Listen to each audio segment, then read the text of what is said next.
Good morning, good afternoon, or good evening. Welcome everyone to the 8th in the series of Carsey Institute Sustainable Microenterprise and Development Program webinars. I'm really pleased to have everybody with us today. For our final webinar of 2012, we really have a very interesting topic, the future of microfinance, with presenter Michael Swack. I'll introduce Michael in just a minute. Let me point out a few things. First of all, this is an hour-long webinar. Michael will make a presentation for about 25 to 35 minutes. We will be taking questions during the entire time via the chat box. So if you look at your GoToWebinar navigation box, you should see a little box that says, I'm sorry, questions, not chat, the questions box. Go ahead whenever you're ready and start typing in the questions. I'll be collecting those questions, and then when we get done, we'll be asking Michael these questions. If you have a burning question along the way and you really feel it should be asked during the webinar, then just say so, and I'll try to get that question in there. Otherwise, we should have plenty of time at the end for people to ask questions. As I said, or meant to say, if you think of a follow-up and you want to ask that, by all means, go ahead. Sometimes we get a lot of questions. Sometimes we don't get very many questions. This particular webinar has a fairly high subscription rate. We have about 36 people attending, and more will be joining. But the sooner you put your questions in there, the more likely it is that I'll get to them. All right. Well, we have really covered a very wide number of topics during the 8 webinars or 7 webinars before this that we've done through this series, and I'm really excited to have my colleague Michael Swack here today to talk about where the field of microfinance is going. Michael has been a pioneer in this field, has been involved in either teaching or helping in program design or program operation, evaluation for a number of years, probably more than 20 years, when microfinance barely had a name. And here at the University of New Hampshire, Michael is a professor who works both with the Carsey Institute and with the Whittemore School of Business, teaches a course on microfinance and another course on social enterprise, and is a co-collaborator, conspirator with me with the Sustainable Microenterprise and Development Program as part of our faculty for the certificate program that we run in June. And I think has a lot of very good insights onto where the field is going. So I think you're really going to enjoy this webinar. And without further ado, it's my pleasure to introduce Michael Swack to talking about the future of microfinance. Thank you, Bill, and welcome everyone to the webinar. I should start by saying that anything that calls itself the future of microfinance is, of course, highly speculative. So you should realize that everything I say here, particularly when we get to the predictions, may be wrong. As Yogi Berra once famously said, things are really hard to predict, especially if they're in the future. But notwithstanding that, I am going to make some predictions at the end. And there are really 3 major topics I want to try to cover. I should mention that some of these slides that I'm presenting here are fairly busy, meaning there's a lot of stuff on there. And in part, that's because the intention is for you to review these later if you want. So everyone who's signed up for this will get a copy of it. We're also recording it, so you'll be able to go to the URL and hear it again, but also refer back to the slides if you choose.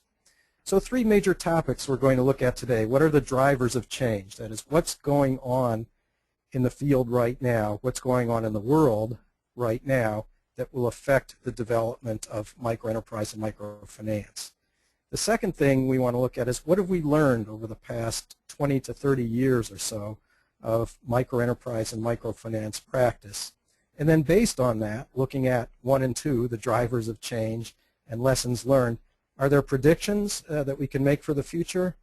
The answer is, of course, we can always make predictions. Whether they come true or not, we don't know. But using the information and data that we have, we'll take a look at what might be some predictions for the future that could come true. So let's start by looking at the 4 drivers of change. Drivers of change meaning what's going on that's making the field move from one place to another. The first, of course, is competition. What we see in many countries is a lot greater competition, new entry into the market, and competition between non-governmental organization microfinance institutions, for-profit institutions, and increasingly, as you'll see, more governments are getting involved in microfinance and actually shaping their financial institutions so that government programs, government banks, government development institutions are often competing with the NGOs and the for-profit sector at the same time that it is regulating that sector. So competition is an interesting driver to look at and to see how it will affect change. The second I referred to, commercial entry, that there are a lot more commercial banks getting involved in microfinance and microenterprise. That is, there are for-profit institutions, there are state-managed institutions, as we'll get into later. China is getting into microfinance in a big way through their formal financial institutions. And this is having an effect on the market as well, in spite of the fact that only 20% of adults have access to basic banking right now. A third driver of change is technology. And obviously, people here have heard about a number of mobile banking initiatives, starting with M-Pesa in Kenya. Very little brick and mortar infrastructure is needed. One of the interesting things when you look at technology, just as, for example, in Africa, parts of Asia, Latin America, they're going to skip in terms of telecommunications the whole poles and wires that we've established here in the United States and go wireless. We see this wireless technology entering into the banking sector. And finally, policy and regulatory environment. Probably many of you are familiar with the crisis that occurred in India over the past couple of years. And I think one of the drivers of change is, where will government step in? It gets messy when there are a lot of new entries. There's a lot of competition, as noted in the first driver of change. But what sort of regulation, what sort of consumer protection needs to occur? What sort of regulatory environment should there be? And, of course, that difficult question is, if government is getting involved as a player, how does it regulate itself? An important question, and one that came up in India as well. So those are the four drivers of change we want to consider: competition, commercial entry, technology, and the policy and regulatory environment. Well, what have we learned so far in microfinance? So like I said, these are somewhat busy slides, but the first one we'll call Lesson 1, Financial System. And the financial system is that what often works best for the consumer, for the people in communities, is a system that has many products and services, starting with savings as well as credit and other products. Insurance products, a variety of products generally is what serves people best. So when I say financial system here, financial system approach means creating a system where a consumer can access through that system a variety of savings products, loan products, insurance products, and as we'll see later, health coverage, for example, is a possibility. We'll see in a case study that I'm going to provide later that this multiple systems approach we've seen works well, and there are good examples of how that works. This approach emphasizes an enabling policy environment, meaning that the government regulators have to look at a sometimes complicated environment. That is, how do you regulate an institution that's offering many different financial products? And can't they get in trouble if they offer too much and it goes beyond their ability? Well, the answer is it could, and that's one of the things we want to look at. The second lesson learned I call the access, not cost lesson. And that is, typically people are looking for financial services that provide access where there is no access right now. We often focus a lot on cost. That is, should these services be subsidized? And we see in the field a wide variety of pricing schemes. One of the critiques of microfinance have been some institutions charge too much, that they're really ripping off their customers, so to speak, and that we often see that when we look at it in the United States or developing countries look at microfinance, we say, wow, how do they get away with charging 100% interest? Well, often you have to break it down and say if you're only borrowing $50 or so for a few months, then the effective interest rate is going to be quite high. Most clients are interested in access to services. Does this mean that nobody cares about what the price is? Of course not. But what it does mean is we have to look carefully at pricing, and we need to not subsidize costs where subsidy isn't required. Nobody ever minds getting a subsidy, but we have to look at one of the lessons we've learned is that access is typically more important than cost of services. The third lesson, I would say, is the lesson of more than credit. And in some ways this is a repeat of number one, but it's worth emphasizing again that strong retail institutions committed to outreach and sustainability are essential, and so building the capacity of institutions with a commitment to reach the poor that provide more than credit is really important. And we'll talk a little bit later about the concept of not just financial mobilization, but social mobilization. That the most effective institutions are about providing social mobilization opportunities, ownership opportunities for their members or clients, however they call them, as well as providing financial services. So that's lesson number 3. Lesson number 4 I call the technical assistance lesson, and that is that financial institutions providing a range of services often need technical assistance to promote that capacity.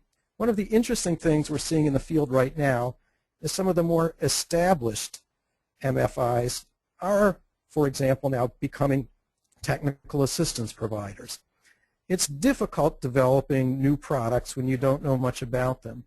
It's difficult to extend your services. It's difficult to develop the proper management information systems just on. And so technical assistance is still important for growing the field. And I think one of the interesting trends is the technical assistance that's being provided by some of the more established and more mature MFIs. And I will give an example in just a moment of that. Lesson number 5 is savings. And the demand for savings services is even stronger than the demand for credit. Here at SMDP, my colleague Bill Maddox has been very involved in the training around the savings group methodology. This is a methodology that's been promoted by our colleague Jeff Ash at Oxfam. We've had courses taught by Hugh Allen, who's really promoted this.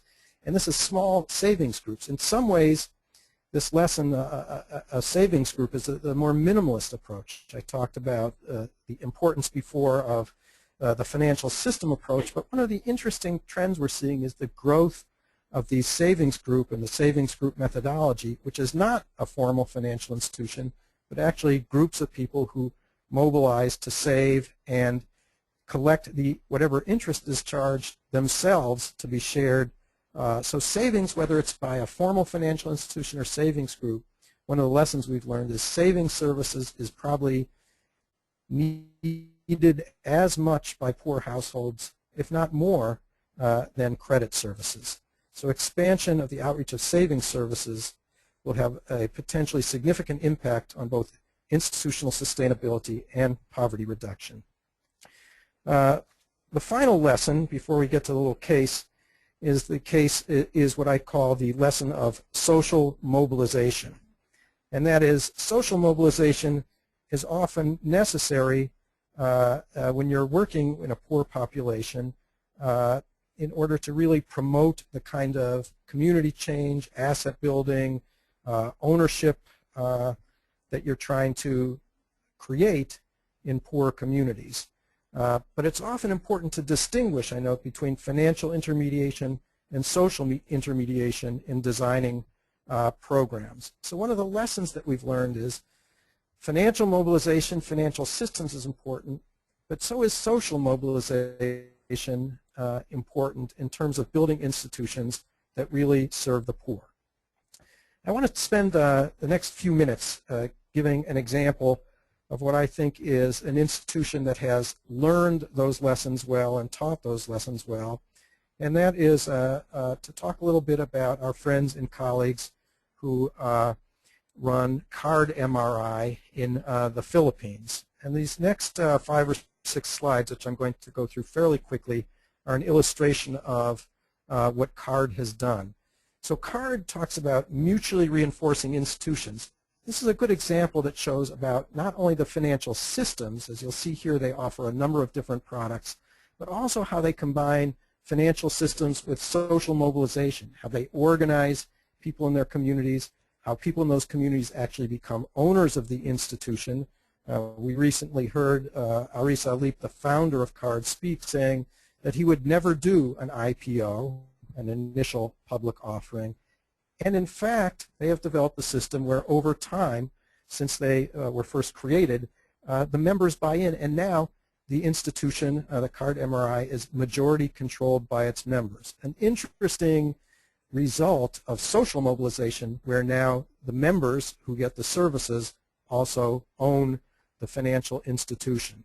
Let me quickly just go over this business model, again, because I think it's a great model that shows how you combine financial systems approach with social mobilization. CARD started out as a non-governmental organization. They then created a bank that absorbed the branches. They more recently started an SME, a small and medium enterprise bank, a bank that's distinct from their microfinance bank. This absorbs their graduated clients, those who started out with very small loans and now are able to have larger businesses, employ people, connect to other businesses where, again, CARD has provided services. In addition, if you look at the fourth box, CARD provides microinsurance to clients. They have their own health insurance program and provides life insurance as well as health insurance. Additionally, they now have a school which teaches, provides technical support, and the school has also provided services to a number of institutions both in the Philippines and outside the Philippines in terms of providing technical assistance. Remember I said earlier that some of the larger, more mature institutions are now the ones providing technical assistance. CARD is now working in a number of countries in Southeast Asia, including Cambodia and Vietnam, to help their counterparts there establish their institutions, grow their institutions, and add new products. Interestingly, CARD now provides 19% of the number of insured Filipinos who have life insurance, so they are now a significant player in the market. Again, I mentioned the interesting element of providing ownership and control of resources, so the members now own the institution. I think a really important innovation as opposed to having outside owners or ownership concentrated in the hands of a few. Also a very strong commitment in terms of additional services to dealing with health. They have a nutrition program, they have health insurance. What they look at is how are they dealing with intergenerational health. And again, one of the most interesting elements of evaluation is CARD has developed a system of evaluation of looking at what changes occur to the children of their members. That is, are there differences generationally in terms of income, in terms of health, in terms of quality of living, not just to their members, but how are their children better off? And they've committed to a system of information gathering that will look at data over a long period of time. Again, I mentioned they have access to health services, health programs is offered as part of what was initially seen as just a microfinance institution. So these next 3 slides talk about they now have pharmacy services, they now have primary health through nurse services, all available through the different branches. They have a new program that provides loans to people who are pursuing education, even beyond primary education into higher education. So again, they're looking at providing for the whole member. So this is the social mobilization approach as well as the financial services approach. Okay, so now it's time for the predictions. So what's going to happen in the field? Well, the first one I want to look at is this idea of demographics.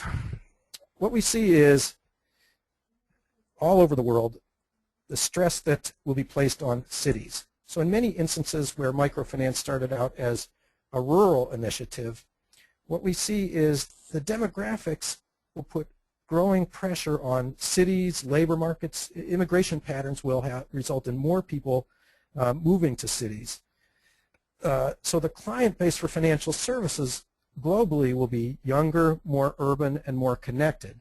And I emphasize this more connected because what it means is if we're looking at a future where microfinance will become more urban-oriented, we're also looking at this issue of how technology will affect that.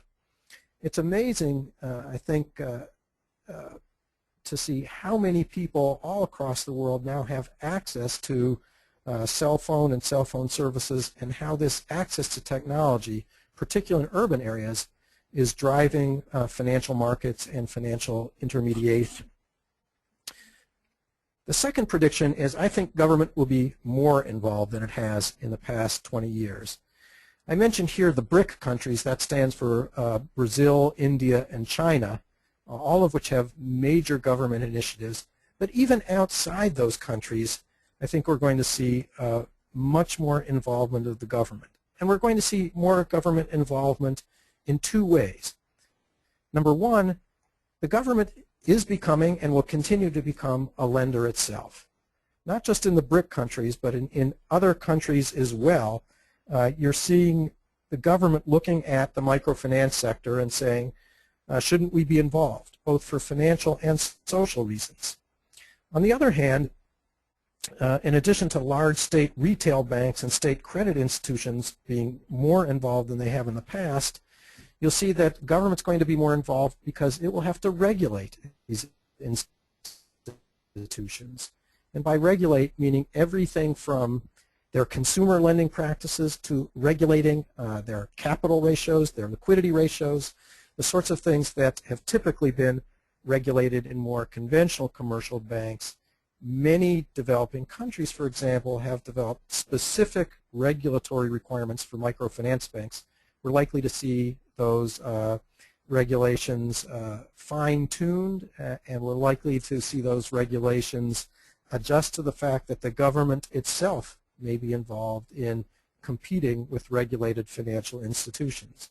So I see more competition, and in some ways more of that competition coming from the government and not just other private sector actors, both NGO and for-profit. The next prediction is the aid prediction. If you look over the arc of microfinance, the history of microfinance, it's a history that started with microfinance being implemented by non-governmental organizations, nonprofits, ones with a social mission to alleviate poverty.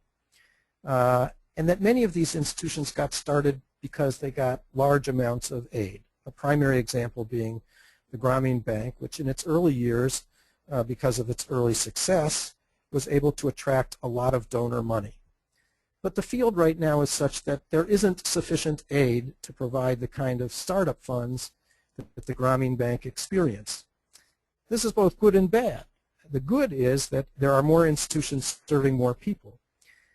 The bad, in a sense, and it doesn't have to be bad, but one of the conflicts that we see in the field is this question of mission versus performance. That is, the greater pressure there is for financial sustainability, the more likely there will be to, coming from investors who are not nonprofit or aid-oriented, the more pressure there'll be for financial performance. There's also the question of the more microcredit investment by for-profit investors will raise the question, will supply exceed the absorption capacity of local MFIs? So aid will become less important, private investment will probably become more important, but with its own set of issues and problems. So let's look at that. Prediction number 4, new international players are joining the field. Not just donors and technical assistance providers and networks, but also we're looking at increasingly private capital flows, remittances from workers abroad. Many microfinance institutions are now looking at how do we capture the money that can be invested by people who have moved out of our country and now live abroad, many of whom want to invest back in their country. What kind of services do we provide? How do we attract them? What sort of interest do we pay? How can we help them manage their risk? How do we access these funds?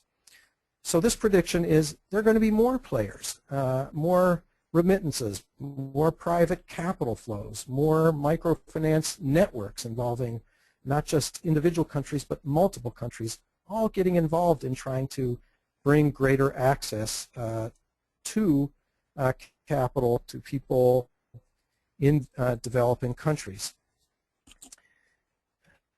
Successful state involvement is a prediction. And this is, I think, something that particularly in Brazil, India, and China, but again elsewhere, that governments are professionalizing their banks more. We're seeing, notwithstanding the crisis in India, which is actually resulting in more oversight, that state institutions are looking at how they can collect, protect, and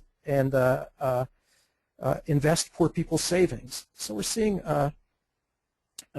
institutions around the world in different countries doing everything from setting up credit bureaus, where government is helping set up credit bureaus. We're looking at consumer protection. We're looking at government getting much more involved, both in terms of their own state banks as well as regulating private banks to put more emphasis on attracting funds, managing risk, mobilizing people's savings, but also protecting those savings. So I see more state involvement.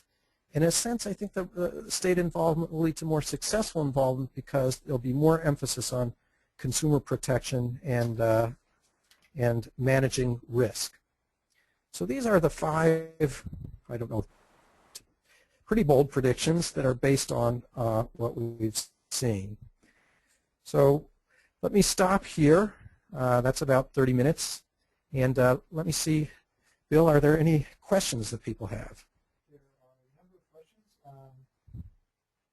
Also, they're having sound problems, which I won't be speaking to if you can hear me, but I will remind everybody via the message board that you can listen to this on a recording afterwards. So I'm sorry if you're not hearing me, but you can hear me say that. So I think we'll start. We have a question that came in just at the beginning of the webinar from Three Things On, who's asked the question, is there a new synthesis of financial economics that could help guide future directions in microfinance?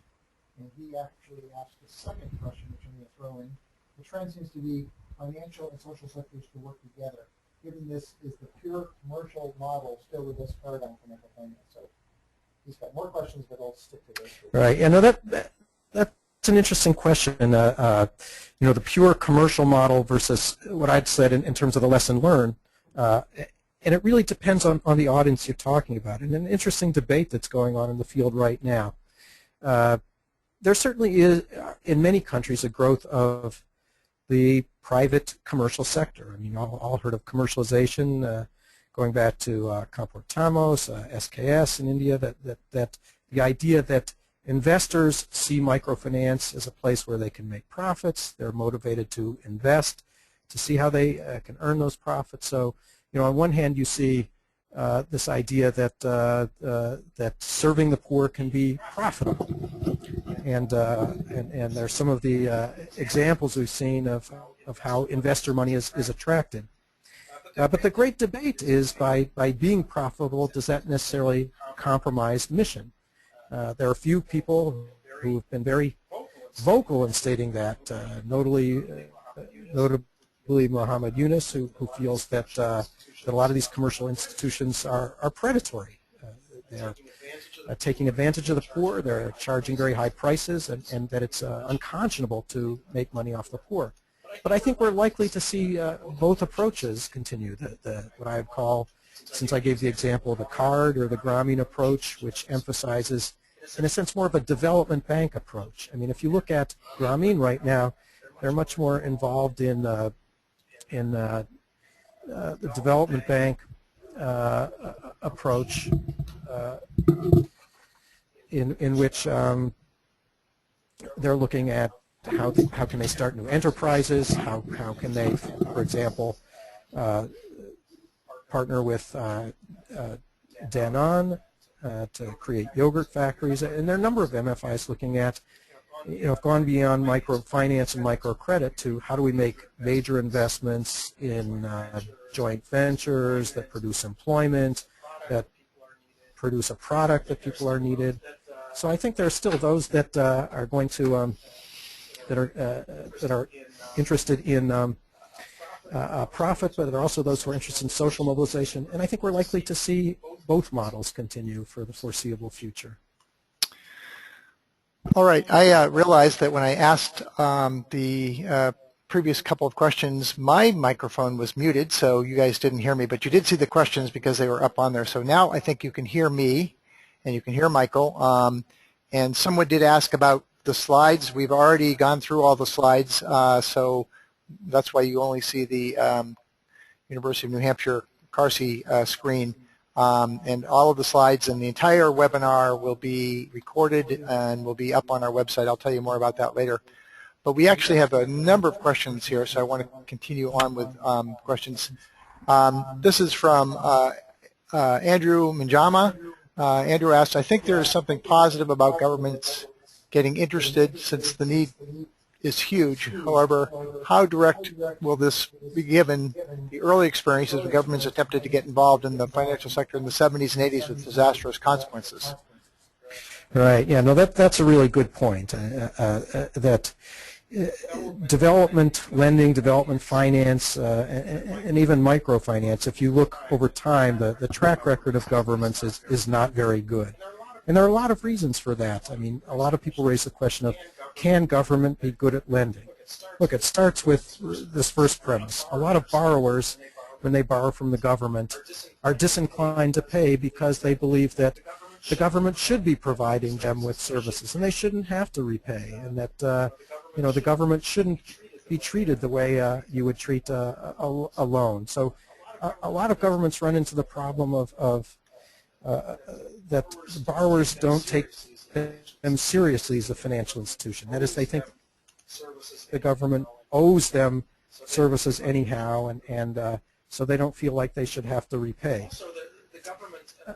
Also, the government really is playing a difficult mediating role when they also have to be a regulator. And let's just focus on that question for a minute.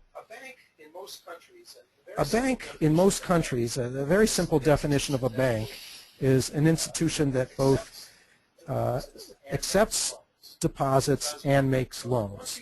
It does both. So once you do both, you're a regulated financial institution. Once you're a regulated financial institution, the primary interest of the government is safety and soundness. That is, if people are putting their money in your institution, the government has an interest in making sure that they get their money back. That is, the government is concerned with there being a form of financial intermediation.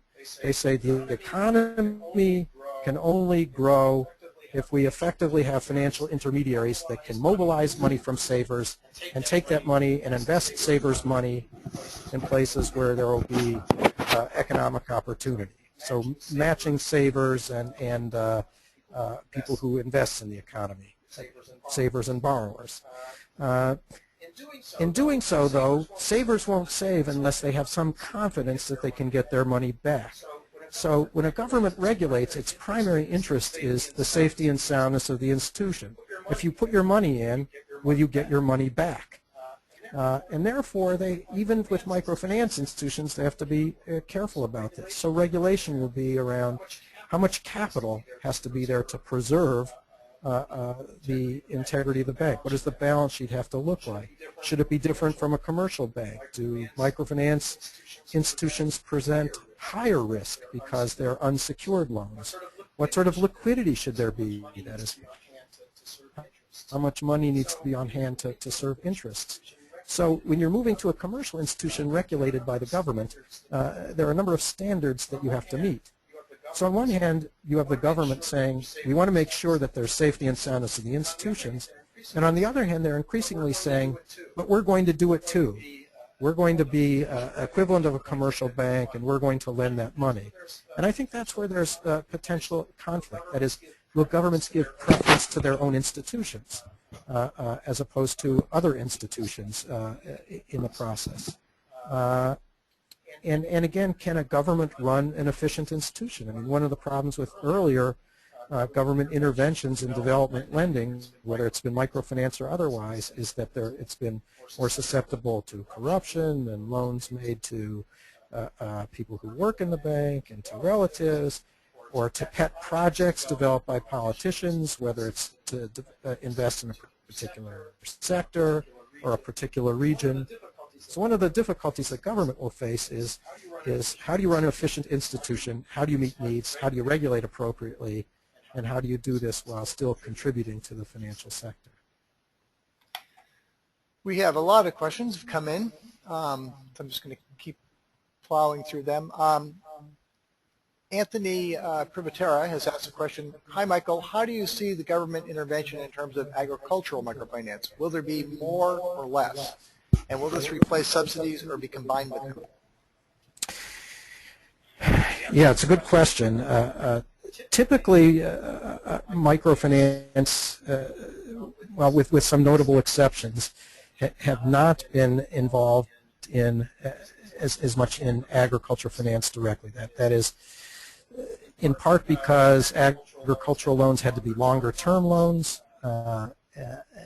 and in fact, they were considered actually higher risk than small loans to people who are doing just in the marketplace selling or trading. And also agricultural loans were often handled by separate agricultural banks. But I do see there being more involvement, and in some ways more involvement in microfinance because in part you see part of the development banking function of trying to mobilize. So let's take the example of Grameen Denan. In Grameen Denan, they've increased their agricultural lending because in fact they've identified farmers and milk production as being one of the key elements in a value chain that they've created.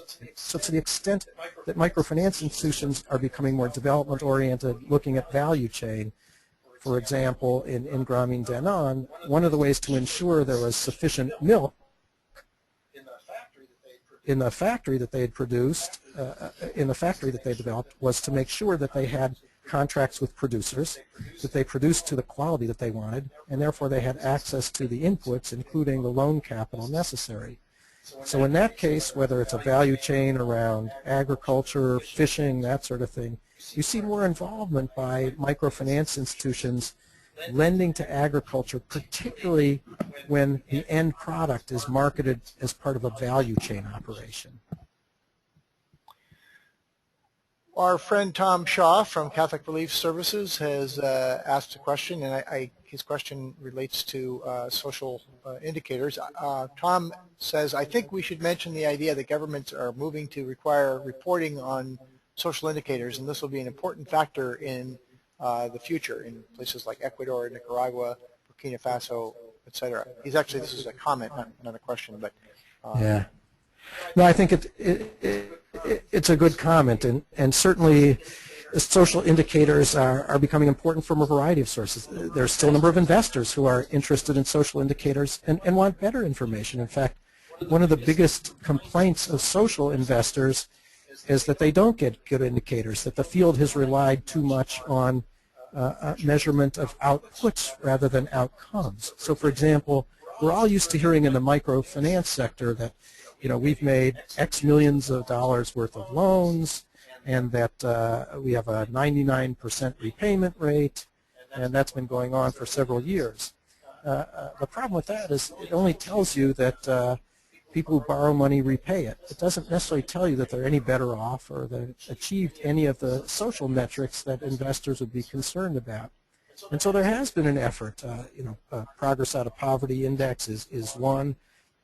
There are a number of other indices that have grown up that try to be more precise in terms of measuring quality of life issues. So a social metric would be Are families, is their housing better off? Are their children more likely to get education than those who don't participate in the program?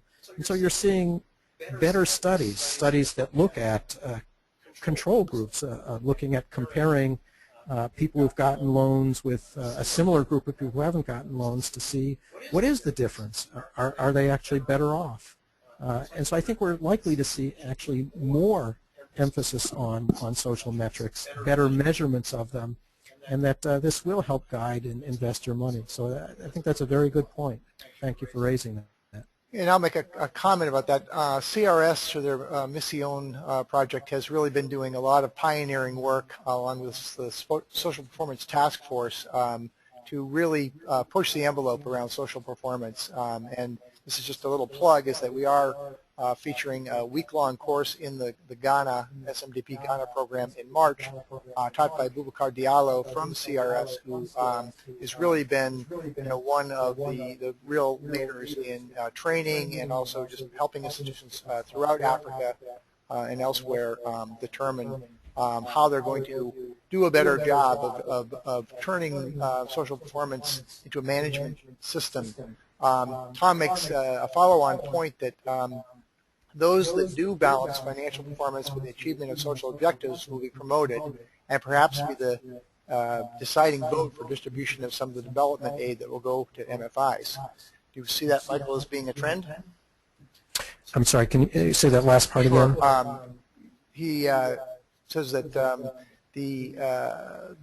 those that do balance financial performance with the achievement of social objectives will be promoted and perhaps be the deciding voice for distribution of some of the development aid that will go to MFIs. So, oh yeah, no, I think that's certainly true. When you talk to different investor types and even investors who are investing through more conventional financial institutions, one of the reasons that they're doing this type of investment is that they want to see these social returns. So there, I think, will be an emphasis on investing in those programs and projects and institutions that are able to demonstrate both financial sustainability as well as some of these social metrics that investors are concerned about.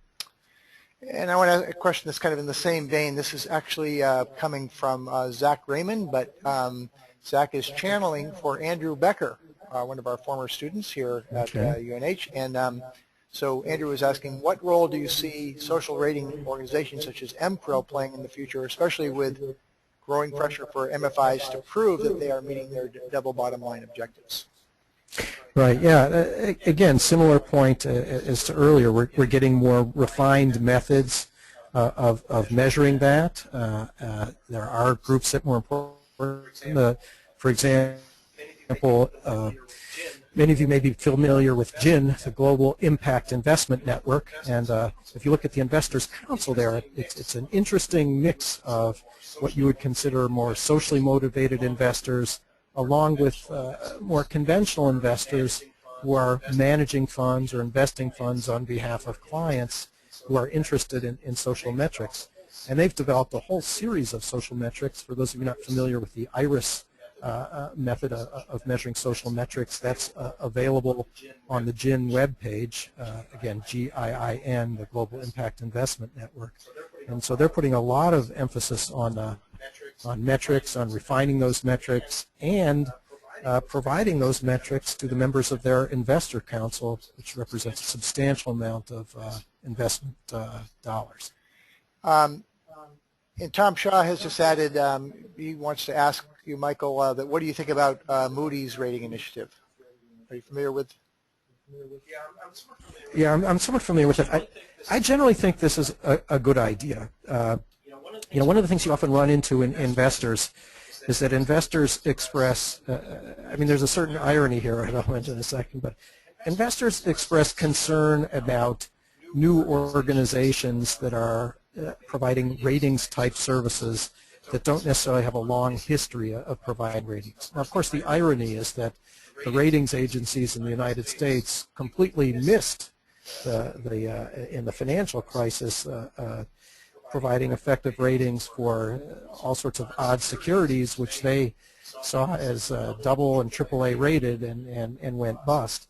On the other hand, I think it's good to involve ratings agencies like Moody's and Standard & Poor's to begin to evaluate some of these initiatives, because they do have a good performance record, and because notwithstanding the last few years, investors tend to trust the ratings agencies that they know better. So I would encourage Moody's and Standard & Poor's and Fitch, three major ratings agencies here, to familiarize themselves with and get to know better and be another source of rating our financial intermediaries here. We're going to move into some of the other prediction areas that Michael was making during his presentation. And Christopher Schultz asked the question, do you foresee any major risks / weaknesses with mobile / wireless banking that have not come to the surface yet or are not yet being discussed? Well, I think a lot of the ones that have come to the surface already. And I think whenever you introduce a new technology, there's a whole risk assessment method that you would go through. So, I mean, all the issues around record keeping and fraud, not to mention the actual point of delivery services. So the fact of the matter is that one of the risks that probably hasn't gotten as much attention is that if you take M-Pesa, for example, or some of the others, they rely on a set of deliverers of their services that may be the corner store or whatever, who provide the resources. So you're still working out in any system that develops technology, and how do you manage the risk around keeping information private and secure? How do you manage the risk of having money available at multiple sources? How do you manage the risk of potential hacking into the system? There are a whole range of risks where the risk management is ongoing. And with any sort of new product or service, it requires a whole set of new eyes to look at how to manage risk and to develop the appropriate protocols. So I suspect that we'll see glitches in the system which will contribute to better risk management in the long term, but I think issues around fraud and security and those sorts of issues are all still issues that are being addressed. And I'm going to actually ask another question that Christoph Schultz asked, which is, do you feel there's any standard for sequencing microfinance services? Yeah, can you be a little more specific about that? When you say sequencing services, do you mean like starting with savings and then moving to credit and then insurance? Referring to? I'm going to let Christoph type in what he has to say, or maybe we'll try an experiment here. Up here he is. He's starting with savings, etc. Yeah, I don't. Whenever people look at these things, the tendency is to try and say that there's a path and that everybody has to follow the same path. But when you look over time, there generally isn't any one path. There may be tendencies because of leaders in the field have followed a certain path. But I remember work I was doing with a group of in one country around a path of services provided by credit unions, and the person who sort of commissioned this study or was looking at it was very invested in this idea of a path, that everything happened in sequence. You started with small savings accounts, and then you developed one loan product and the next loan product, and you couldn't skip a phase. You had to go through the whole thing.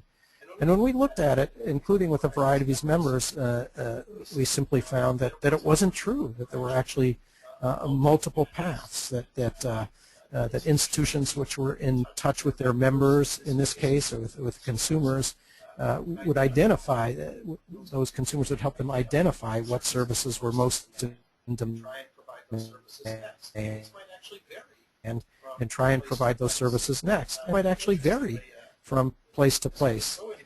Interestingly, this guy was so invested in the outcome of the path that he changed our conclusions, and we had found out about it a little later and said, you can't change conclusions. I think you disagree with them, but the point I'm making is that people are often attached to the fact that there's a specific path. But when you look over time, there are often multiple paths to get to the same place, and it will often depend on who your constituency is and what their demand for services is at any particular time. So in this case, again, the market, meaning the people you serve, matters. Okay, we have a few more questions that have come in. William Dongus has asked the question, how do you effectively segment the market between individual financial services focused on the poor and the microenterprise market that has a very different value chain, including the demand side, not exclusive to the poor, and the supply side? Right. Yeah, it's a good question in terms of, not just segmenting the market, but looking at issues around mission, serving the poor versus promoting economic growth. Not that they're inconsistent with each other, but might involve a different path. And again, to draw on the card example, card decided to form a completely separate institution to do the small and medium enterprises that often related to where they were intervening to try and promote a value chain. And so they actually have their microfinance institution, which is managed by a completely different set of people with a different board than their SME bank, which has a very specific purpose of promoting growth of some of those enterprises and looking at how they can provide services in a value chain to promote growth of that particular sector. And so their decision was to say, let's not mix different interests within the same institution. There's the same umbrella institution, but the managers and directors of the SME institution have quite a different mission than that providing savings and small credit services to their other members. Parvati Patil has asked the question, can you provide examples of what steps MFIs, oops, sorry, my screen just jumped right in the middle of, can you provide examples of what steps MFIs are taking currently to attract those remittances that you spoke about during your presentation? Yeah, that's a really interesting question, and a lot of MFIs see that as one of the major initiatives in terms of raising capital, and for a couple of reasons. Remember, when you're running a financial institution, one of your major costs is your cost of capital. So not only is savings providing a service for your members, but if you can mobilize savings, it's often your lowest cost of capital. So it's a very desirable kind of capital. So in remittances, what you're seeing is, can financial institutions in the country of origin develop a relationship with an institution where remittances come from, or can they develop through technology, and there have been several attempts at doing that, a method where deposits can be easily collected as part of the remittances. So if I live in the United States, for example, and I want to provide remittances to Mexico, what an MFI in Mexico might be looking for is, how do we create a correspondent relationship with an American bank that might allow us to attract deposits? Or how can we attract deposits directly? And there have been several attempts at doing this, and attracting remittances directly through either through an intermediary or through a sort of direct deposit that they may be able to offer. So I think this is an area where you're going to see a lot more innovation because remittances represent a lot of low-cost money for many countries that have people living abroad. Okay, our friend Malcolm Harper, somewhere between the UK and India, has asked a couple of questions. And just to point out, Malcolm is also a co-faculty member on the SMDP certificate we offer in June. This, I think you might have partially already answered, Michael, but Malcolm asks, sorry to be late, this is Malcolm Harper. How do you see the respective roles of specialist MFI rating agencies such as MCRO, I declare an interest, versus that of, Malcolm is one of the founders of MCRO, Right. Versus that of likes of Moody's and so on. So in other words, what's the advantage of one over the other? And I think you did somewhat address that, but. Yeah, I addressed that a little bit earlier. I'll just briefly comment again. First of all, I think the ratings agencies like MCRO that have been established over the last number of years just provide an invaluable service and are really terrific. For those of you who aren't familiar with MCRIL or some of the others, you should go online and check it out, and maybe Bill, we can provide the link to that in the update, because the quality of information provided on the institutions is just absolutely high quality and essential for investors. So I think the attempts at creating rating agencies have been very much needed and very successful, and investors rely upon them. What I did say earlier is I also think it's helpful for the more conventional ratings agencies to at least begin to look into this. I don't know how quickly they can do it or how successful they'll be, but I think for many investors they're a little bit cautious about relying on the ratings, and notwithstanding the high quality that they've been, of institutions that they don't know well or haven't been around for a while. So I think it's not a bad idea for Moody's or a Standard & Poor's to develop the expertise to rate microfinance institutions. And then Malcolm asked a question, and on mobile phones, again, interest in my work with Musoni in Kenya and otherwise in Somalia, do you believe that mobile microfinance will eliminate the need for solidarity groups as social or financial intermediaries? I doubt it, and Malcolm, you could probably answer that question better than I could, but I don't think so. I mean, I'm not sure that the mobile technology, that the technology itself, or certainly that it's a good idea, that the technology would change some of the basic social models. Again, I think one of the lessons learned, mentioned earlier, is that the very best institutions are able to combine financial services with the kind of social mobilization that makes for better outcomes for those institutions than those that just look at the financial services without social social mobilization. And Malcolm also adds, small demand-based savings are a valuable service for clients, maybe more useful than credit, but they are very rarely low cost because of the transaction costs which are involved. Unless, of course, I'm putting in there my editorial and their savings groups, which are very low cost. Let's see, we do have a couple more questions and a couple more minutes, so let's see if we can get to them. Let's see, Nurjan Togulova has asked the question, do you think it's correct when the government says MFIs to lower interest rates, arguing that they must have the same profits as commercial banks? I generally think the idea of governments regulating interest rates is a bad idea because they often get it wrong. I think it's much better to have competition, if possible, regulate interest rates. The problem with government setting interest rates is that the pricing model for an institution to be sustainable is very complicated. And it's based on a variety of factors. It's based on what's their cost of capital. It's based on what's the cost of providing the services that they do. Who do they serve? Do they provide additional services that they try and cross-subsidize? I think these are questions that it's very difficult for government to evaluate. And so past experience suggests that government regulating interest rates generally is not a good idea. Okay, well, this has really been excellent. We really had some really good questions. I think I got to most of the questions that were asked here, and appreciate everybody taking the time to listen in and to ask questions.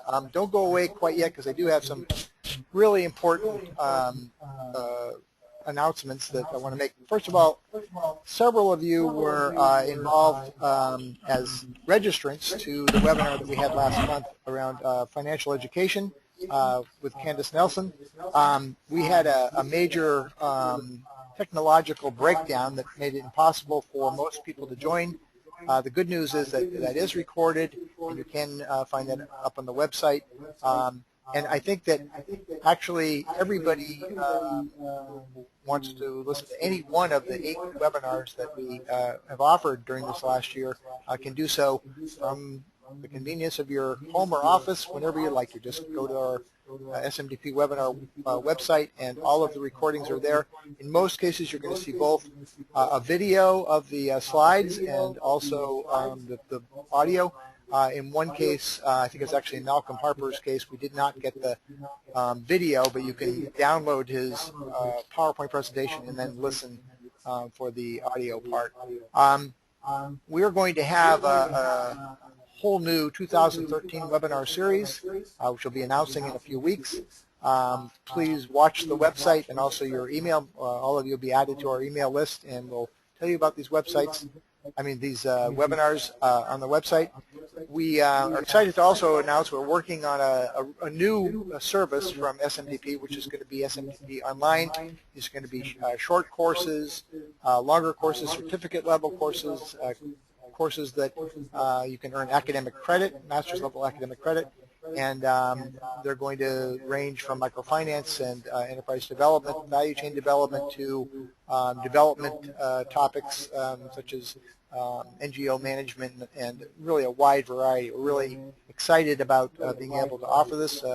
We're in the process of designing this, and we'll let you know more as we go forward. We're trying to make these accessible and affordable and useful for many people who have been asking for an easier way to participate in SMDP. We are, of course, still offering our face-to-face workshops, really the best way to learn through SMDP.